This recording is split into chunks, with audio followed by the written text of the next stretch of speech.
Welcome to Blizzard Fire. We hope this video helps fire up your solution. In this video, I will explain how to play Raining Blood on piano.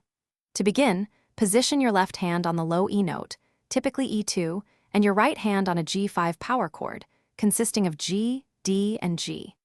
The iconic main riff requires a strong, percussive attack, maintaining a consistent eighth note rhythm throughout.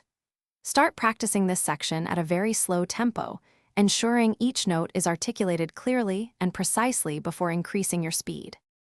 Next, we tackle the intense tremolo picking section, a hallmark of the song's energy. This involves rapidly alternating notes, often between your two hands, creating a sustained, buzzing effect. Aim for a consistent, light touch rather than heavy striking to maintain speed and prevent fatigue. Practice short bursts of tremolo, gradually increasing the duration and focusing on developing strong finger independence and endurance for these demanding passages. Moving into the bridge, you will often find a slightly slower, more melodic chord progression, offering a brief respite before the solo. When approaching the solo section, the key is to capture its raw, chaotic, and improvisational feel rather than strict note-for-note accuracy.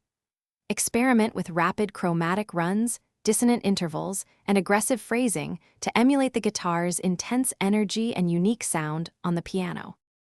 Finally, mastering Raining Blood on piano involves paying close attention to dynamics. Emphasize the dramatic shifts from quieter, eerie passages to the song's signature extremely loud and aggressive sections.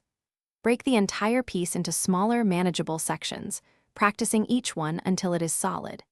Consistent daily practice, even for just 15 to 20 minutes, will yield significant progress and help you conquer this challenging and iconic metal anthem. Thanks for watching. If you found this helpful, don't forget to like and subscribe.